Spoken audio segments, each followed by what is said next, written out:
हम किसी की भावनाओं को ठेस पहुंचाने का इरादा नहीं रखते। ये सिर्फ मसीही विश्वास और बाइबल पर आधारित एक शिक्षण है।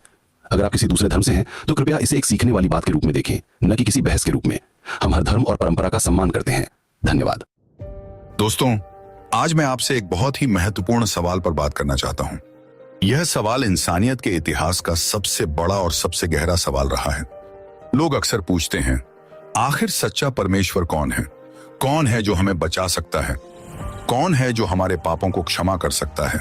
कौन है जो हमें अनंत जीवन दे सकता है? बहुत लोग इस सवाल का जवाब ढूंढते हुए अलग अलग नामों तक पहुंचते हैं। खासकर भारत में यह सवाल अक्सर पूछा जाता है, क्या सच्चा परमेश्वर भगवान राम है या यीशु मसीह? यह सवाल केवल ज्ञानियों ने नहीं पूछा, यह बच्चों, युवाओं और बड़ों हर एक के मन में उठता है। और सच मानिए, तब तक शांति नहीं मिलती जब तक इसका पूरा जवाब दिल में न उतर जाए। तो आइए आज हम इस गहरे सवाल का ईमानदारी और सच्चाई से सामना करें। सबसे पहले हम देखते हैं राम को।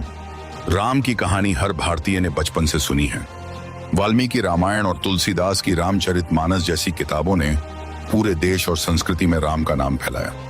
लोग कहते हैं कि वे मर्यादा पुरुषोत्तम थे, यानी आदर्श पुरुष। उनके जीवन में आज्ञाकारिता, साहस, धर्म निभाने की कोशिश और बुराई पर विजय की बातें जरूर मिलती हैं। लेकिन अगर हम ईमानदारी से रामायण पढ़ें तो हमें उन्हीं ग्रंथों में बहुत सी सीमाएं, कमियां और गलतियां भी दिखती हैं। सबसे पहली घटना आती है सीता की अग्नि परीक्षा की।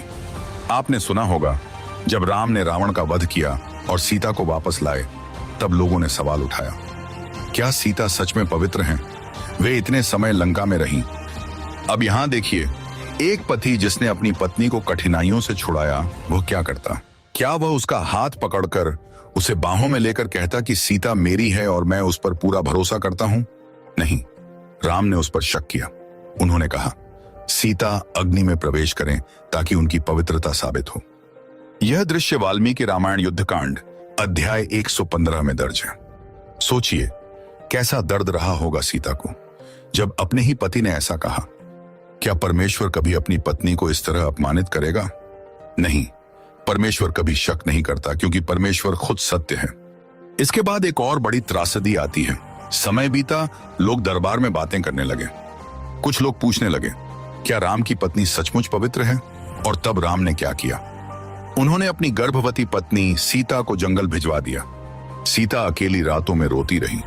उनके गर्भ में राम के बच्चे थे और वह वहीं वाल्मीकि के आश्रम में लवकुश को जन्म देती हैं। यह घटना वाल्मीकि रामायण उत्तरकांड में आती है। सोचिए, यह कैसा आचरण है?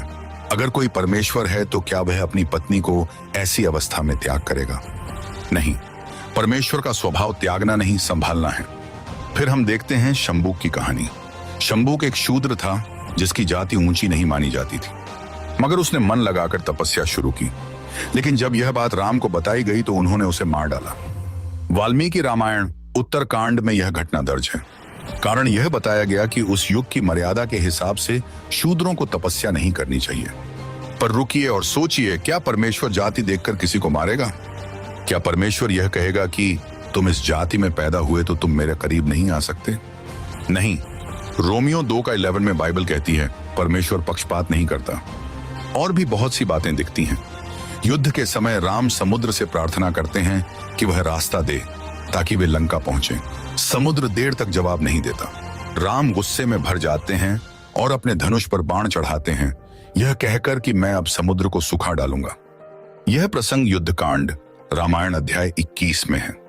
सोचिए, अगर कोई सच्चा परमेश्वर हो तो क्या वह इतनी अधीरता दिखाएगा? गुस्से में आकर प्रकृति को नष्ट करना चाहेगा? तो भाइयों और बहनों, इनमें कोई संदेह नहीं कि राम महान नायक के रूप में पेश आते हैं और लोग उन्हें आदर्श मानते हैं। मगर उनके जीवन में इंसानी तरह की सीमाएं और गलतियां बहुत खुलकर दिखती हैं। वे ईश्वर नहीं बल्कि इंसानों जैसे गुण दोष वाले पात्र थे। अब आइए नजर डालते हैं यीशु मसीह पर। बाइबल में यीशु का जीवन सबसे अनोखा जीवन बताया गया है। उनके जन्म से लेकर जीवन, उनकी मृत्यु और पुनरुत्थान तक सब कुछ इतना विशिष्ट और महान है कि आज तक दुनिया में किसी और के जीवन से इसकी तुलना नहीं हो सकती। यीशु एक साधारण परिवार में जन्मे, लेकिन उनका जन्म साधारण नहीं था। वे कुंवारी मरियम से जन्मे। बाइबल कहती है कि उनका जन्म पवित्र आत्मा की सामर्थ्य से हुआ। यानी उनका जन्म किसी आम इंसान की तरह पापी वंश से नहीं बल्कि सीधे परमेश्वर से हुआ। उन्होंने बचपन से लेकर युवावस्था और पूरे जीवन में कभी कोई पाप नहीं किया। बाइबल गवाही देती है उसने कोई पाप नहीं किया, उसके मुंह में छल नहीं पाया गया। सोचिए, हम इंसान कितनी जल्दी गलती कर बैठते हैं, पर यीशु ने कभी गलती नहीं की। क्या यह किसी साधारण इंसान की निशानी है? फिर देखिए उन्होंने किस तरह से जीवन जिया। वे लोगों के बीच घूमते थे, गरीबों को उठाते थे, बीमारों को चंगा करते थे। मत्ती 9:35 बताता है कि यीशु हर नगर और गांव घूमते और सब रोग और दुर्बलता को दूर करते थे।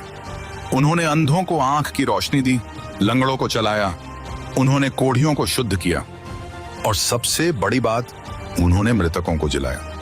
यूहन्ना 11:43-44 में लिखा है कि यीशु ने दोस्त लाजर को कब्र से बाहर बुलाया और वह जीवित हो उठा।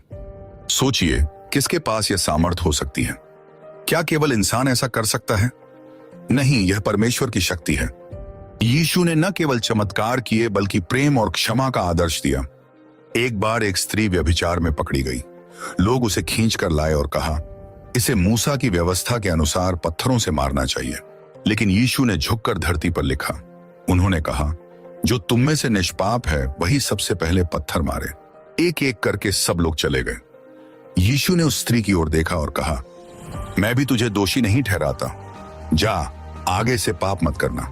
देखिए कैसा दयालु हृदय। लेकिन यीशु का सबसे बड़ा कार्य था अपनी जान देना। उन्होंने कभी अपने लिए महल या सिंहासन की मांग नहीं की, बल्कि उन्होंने कहा, मनुष्य का पुत्र सेवा कराने नहीं, सेवा करने आया है और बहुतों के लिए अपना प्राण छुटकारे की कीमत में देने आया है। यानी वे हमें पाप से छुड़ाने आए थे और उन्होंने यह काम क्रूस पर जाकर पूरा किया। यीशु ने क्रूस पर अपने हाथ फैलाए और अंतिम शब्द बोले, पूरा हुआ। इसका मतलब था कि अब इंसानियत का पाप, इंसान की शर्म, इंसान का दोष, सब खुद उन्होंने उठा लिया और मोल चुका दिया। लेकिन कहानी यहां खत्म नहीं होती। तीसरे दिन जब लोग उनकी कब्र पर गए तो कब्र खाली थी। स्वर्गदूत ने कहा, वह यहां नहीं है, वह जी उठा है। यही है दुनिया का सबसे बड़ा संदेश, मसीह जीवित है। अब सोचिए राम और यीशु में कितनी बड़ी भिन्नता है। राम संदेह करते हैं, गुस्सा करते हैं, सीमाएं रखते हैं। राम अपनी पत्नी को त्यागते हैं, लेकिन यीशु कभी पाप नहीं करते। यीशु गुस्से से समुद्र को नष्ट नहीं करना चाहते, बल्कि वे कहते हैं, शांत हो, थम जा, और तूफान थम जाता है। राम अपने राज्य की जनता की बातें सुनकर अपनी पत्नी को जंगल भेजते हैं, लेकिन यीशु पापियों की भी परवाह करते हैं और कहते हैं, आओ मैं तुम्हें विश्राम दूंगा।